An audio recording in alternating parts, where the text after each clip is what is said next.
ওম শান্তি শান্তি শান্তি। আজকের এই প্রভাতে আপনাদের সকলকে জানাই আন্তরিক প্রণাম ও ভালোবাসা। আচ্ছা, আপনি কি কখনো ভেবে দেখেছেন, কেউ আপনাকে সম্মান করলে আপনার মন ভালো হয়ে যায়, কিন্তু কেউ একটু অপমান করলেই কেন মনের মধ্যে এতটা কষ্ট, রাগ আর অভিমান জমে ওঠে? কেউ প্রশংসা করলে আমরা খুশি হই, কেউ নিন্দা করলে মন খারাপ হয়ে যায়। কেউ আপন করে নিলে আমরা তাকে ভালোবাসি, আর কেউ অবহেলা করলে মনে হয় আমাকে এভাবে অপমান কেন করলো। কিন্তু ঠাকুর শ্রী রামকৃষ্ণের জীবন ছিল একেবারে অন্যরকম। মান হোক কিংবা অভিমান, নিন্দা হোক কিংবা স্তুতি,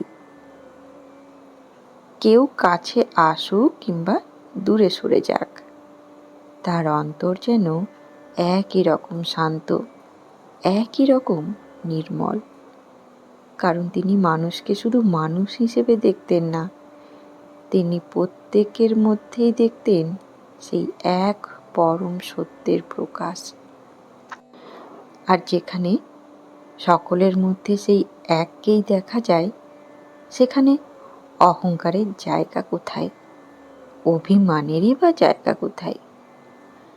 আজকের প্রভাত নিবেদনে শুনব এমনই একটি ঘটনা, যা শ্রী রামকৃষ্ণের অসাধারণ নিরহংকার চরিত্রকে আমাদের সামনে অত্যন্ত সুন্দরভাবে তুলে ধরে।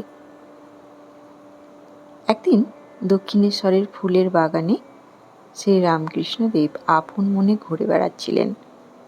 তার পরনে ছিল সাধারণ পোশাক, চেহারায় কোনো আড়ম্বর ছিল না, মনে কোনো অহংকার নেই। ঠিক সেই সময় মথুর বাবুর এক বন্ধু জুড়ি গাড়ি করে দক্ষিণেশ্বরের বাগানে এসে পৌঁছালেন। তিনি বাগানে শ্রী রামকৃষ্ণকে দেখতে পেলেন, কিন্তু তিনি জানতেন না এই সাধারণ বেশে দাঁড়িয়ে থাকা মানুষটি হলেন দক্ষিণেশ্বরের পরম পূজ্য শ্রী রামকৃষ্ণ। তিনি তাকে বাগানের একজন মালি ভেবে নিলেন, তাই খুব স্বাভাবিকভাবেই বললেন, ওহে মালি, একটি সুন্দর ফুলের তোড়া বানিয়ে দাও তো। ভাবুন একবার, যাকে অসংখ্য মানুষ শ্রদ্ধা করে, যার কাছে মানুষ আধ্যাত্মিক শান্তির সন্ধানে আসে, তাকেই একজন অচেনা মানুষ সাধারণ মালি ভেবে নির্দেশ দিলেন ফুলের তোড়া বানিয়ে দিতে। আমাদের হলে কি হতো? হয়তো সঙ্গে সঙ্গে মনে হতো, আপনি জানেন কার সঙ্গে কথা বলছেন? হয়তো অপমান লাগতো, হয়তো রাগ হতো, হয়তো মনে মনে ভাবতাম, আমাকে মালি ভাবলো। কিন্তু শ্রী রামকৃষ্ণ, তার মনে একটুও বিরক্তি দেখা দিল না, একটুও অভিমান হলো না, একটুও অহংকার জাগলো না। তিনি অত্যন্ত শান্তভাবে বাগান থেকে ফুল তুললেন। তারপর নিজের হাতে সেই ফুল দিয়ে একটি সুন্দর পুষ্পস্তবক তৈরি করে ভদ্রলোকের হাতে তুলে দিলেন। কি আশ্চর্য দৃশ্য, তাই না? যার কাছে আমি কে, এই অহংকারের কোনো স্থানই নেই, তার কাছে মালি হওয়াও অপমান নেই। কারণ তার কাছে কাজের মধ্যে ছোট বড় ছিল না, ভক্তি ছিল বড়, ভালোবাসা ছিল বড়, আর মানুষের মধ্যে ঈশ্বরকে দেখা ছিল সবচেয়ে বড়। ফুলের সেই সুন্দর পুষ্পস্তবক পেয়ে ভদ্রলোক অত্যন্ত আনন্দিত হলেন। তিনি জানতেন না কাকে তিনি মালি ভেবেছেন। তিনি সেই ফুলের তোড়া নিয়ে ছুটতে গেলেন মথুরবাবুর কাছে, গিয়ে বললেন, তোমাদের বাগানে সেই মালিটিকে আমাকে দিয়ে দাও। মথুরবাবু তার বন্ধুর মুখে মালির বর্ণনা শুনেই বুঝতে পারলেন তিনি কাকে মালি ভেবেছেন। তিনি বন্ধুকে সঙ্গে সঙ্গে দ্রুত দক্ষিণেশ্বরে নিয়ে এলেন। শ্রীরামকৃষ্ণকে দেখেই বন্ধুটি নিজের ভুল বুঝতে পারলেন। তিনি লজ্জিত, অনুতপ্ত হয়ে শ্রীরামকৃষ্ণের পায়ের কাছে পড়ে ক্ষমা চাইতে লাগলেন। মথুরবাবুও বললেন, বাবা, ওকে ক্ষমা করে দাও। আর তখন শ্রীরামকৃষ্ণদেব কি করলেন জানেন? তিনি কি বললেন? আমাকে মালি ভেবেছিলে কেন?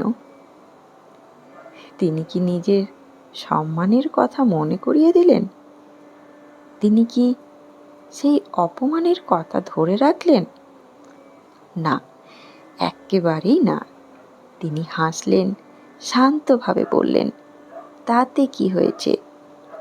কত ছোট্ট একটি কথা, কিন্তু এই ছোট্ট কথার মধ্যেই যেন লুকিয়ে আছে এক বিশাল আধ্যাত্মিক শিক্ষা। যে মানুষ নিজের আমিকে বড় করে দেখে, সে অপমানকে বড় করে দেখে। আর যে মানুষ নিজের আমিকে ঈশ্বরের চরণে সমর্পণ করতে পেরেছে, তার কাছে অপমানও আর এত বড় হয়ে থাকে না। আমরা সামান্য কথাতেই কষ্ট পাই। কেউ আমাদের কথা শুনল না, অভিমান। কেউ প্রশংসা করল না, অভিমান। কেউ অন্য কারোর প্রশংসা করল, ঈর্ষা। কেউ একটু কঠিন কথা বলল, রাগ। কেউ আমাদের যোগ্য সম্মান দিল না, অহংকারে আঘাত। কিন্তু শ্রীরামকৃষ্ণদেব যেন আমাদের শেখাচ্ছেন, নিজেকে যত বড় ভাববে, অপমান তত বড় মনে হবে। আর নিজের আমিকে যত ছোট করতে পারবে, ততই শান্তি আসবে। আমরা যদি সত্যি ঈশ্বরকে ভালোবাসতে চাই, তাহলে শুধু পূজার ঘরে ঈশ্বরকে খুঁজলে হবে না। চোখ মেলে দেখতে হবে, যাকে আমি ভালোবাসি তার মধ্যেও তিনি, যাকে আমি অপছন্দ করি তার মধ্যেও তিনি, যিনি আমাকে সম্মান করেন তার মধ্যেও তিনি, যিনি আমাকে কষ্ট দিয়েছেন তার মধ্যেও তিনি আছেন। তখন মানুষের প্রতি আমাদের দৃষ্টি বদলে যাবে। অবশ্যই অন্যায়কে অন্যায় বলতে হবে, অন্যায়ের প্রতিবাদও করতে হবে, কিন্তু প্রতিবাদ করার মধ্যেও যেন ঘৃণা না থাকে। কারণ আধ্যাত্মিকতা মানে অন্যায়কে মেনে নেওয়া নয়। আধ্যাত্মিকতা মানে অন্যায়ের বিরুদ্ধে দাঁড়িয়েও নিজের অন্তরকে বিষে ভরে না ফেলা। আজ তাই একটু নিজের দিকে তাকাই। আমার মধ্যে কি খুব বেশি অভিমান আছে? কেউ আমার কথা না শুনলে কি আমি কষ্ট পাই? কেউ আমার প্রশংসা না করলে কি মন খারাপ হয়? কেউ আমার ভুল ধরিয়ে দিলে কি আমি রেগে যাই?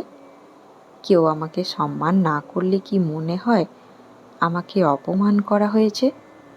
তাহলে আজ থেকেই একটি ছোট্ট সাধনা শুরু করা যাক। যখন কেউ আমাদের অপমান করবে, সঙ্গে সঙ্গে উত্তর না দিয়ে একটু থামবো। নিজেকে বলবো, আমার সম্মান কি অন্যের কথার ওপর নির্ভর করে? যখন কেউ নিন্দা করবে, মনে মনে বলবো, আমি জানি আমি কে। অন্যের কথায় আমার সত্য বদলে যায় না। আর যখন কেউ প্রশংসা করবে, তখনও মনে রাখবো, এই গুণও তারই দান। এইভাবে ধীরে ধীরে আমাদের ভেতরের অহংকার একটু একটু করে কমবে। আর অহংকার কমলে মন হালকা হবে, অভিমান কমলে সম্পর্ক সুন্দর হবে, রাগ কমলে শান্তি বাড়বে। আর মানুষের মধ্যে ঈশ্বরকে দেখতে শিখলে জীবনের প্রতি আমাদের দৃষ্টিভঙ্গি বদলে যাবে। শ্রীরামকৃষ্ণের জীবন আমাদের সামনে সেই অসম্ভব সুন্দর উদাহরণ রেখে গেছে। মান অপমান তাকে নাড়াতে পারেনি, নিন্দা স্তুতি তার অন্তরে শান্তি কেড়ে নিতে পারেননি। কারণ তার কাছে আমি ছিল না, ছিল শুধু তিনি। তাই আজকের এই প্রভাতে আমরা একটি প্রার্থনা করি, ঠাকুর, আমাদের এমন মন দাও যে মন প্রশংসায় অহংকারী হবে না, অপমানে ভেঙে পড়বে না, নিন্দায় ক্রুদ্ধ হবে না, সম্মানে নিজেকে বড় ভাববে না। আমাদের এমন চোখ দাও যে চোখে মানুষের বাহ্যিক পরিচয় নয়, তোমারই উপস্থিতি দেখতে পায়। আমাদের এমন হৃদয় দাও যেখানে অভিমানের বদলে ক্ষমা থাকবে, অহংকারের বদলে বিনয় থাকবে, আর ঘৃণার বদলে ভালোবাসা থাকবে। ধন্যবাদ। ভালো থাকবেন।